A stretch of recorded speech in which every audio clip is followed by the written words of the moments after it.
મહાશિવરાત્રિ ભોળેનાથની મહાકૃપાનો પાવન પર્વ।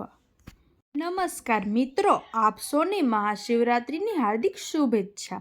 મિત્રો, મહાશિવરાત્રિ માત્ર એક તહેવાર નથી, પરંતુ આત્મશુદ્ધિ, સાધના અને ભગવાન શિવ સાથે જોડાવાનો મહાન અવસર છે। આજના આ વિડીયોમાં આપણે જાણીશું મહાશિવરાત્રિનું મહત્વ, આ દિવસની પૌરાણિક કથા, પૂજા વિધિ, ઉપવાસના નિયમો અને મહાશિવરાત્રિના અદ્ભુત લાભ। મહાશિવરાત્રિનું મહત્વ। મહાશિવરાત્રિનો અર્થ છે શિવની મહાન રાત। આ રાત આધ્યાત્મિક જાગૃતિની રાત માનવામાં આવે છે। એવું કહેવાય છે કે આ રાત્રે ભગવાન શિવ પોતાના ભક્તો સાથે સૌથી નજીક હોય છે। શાસ્ત્રો અનુસાર આ દિવસે ભગવાન શિવે માતા પાર્વતી સાથે વિવાહ કર્યો હતો અને બીજી માન્યતા મુજબ આ દિવસે જ શિવલિંગ પ્રગટ થયું। મહાશિવરાત્રિની પૌરાણિક કથા। એક પ્રચલિત કથા મુજબ સમુદ્ર મંથન દરમિયાન જ્યારે હાલાહલ વિષ નીકળ્યું ત્યારે સમગ્ર સૃષ્ટિ નાશ પામવાની કગાર પર હતી। ત્યારે ભગવાન શિવે વિશ્વની રક્ષા માટે તે વિષ પી લીધું।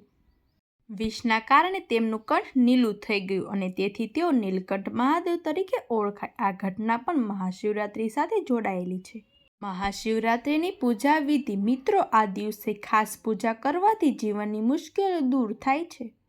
સવારમાં સ્નાન કરીને સ્વચ્છ વસ્ત્રો પહેરો। ઘરમાં કે મંદિરમાં શિવલિંગની સ્થાપન કરો।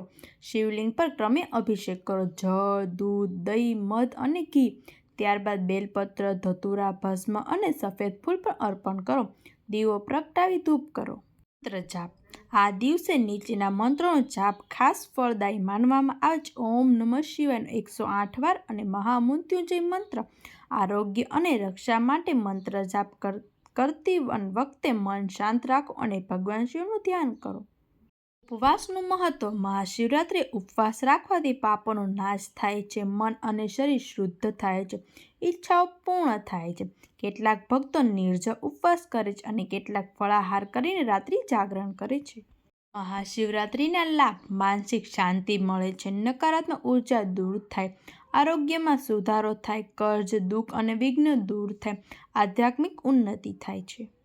ચાલો મિત્રો, આ મહાશિવરાત્રે આપણે સૌ ભગવાન શિવને પ્રાર્થના કરીએ કે હે મહાદેવ, અમારા જીવનમાં દુઃખ, રોગ અને અંધકાર દૂર કરો અને અમને સુખ, શાંતિ અને સમૃદ્ધિ આપો। હર હર મહાદેવ। ઓમ નમઃ શિવાય।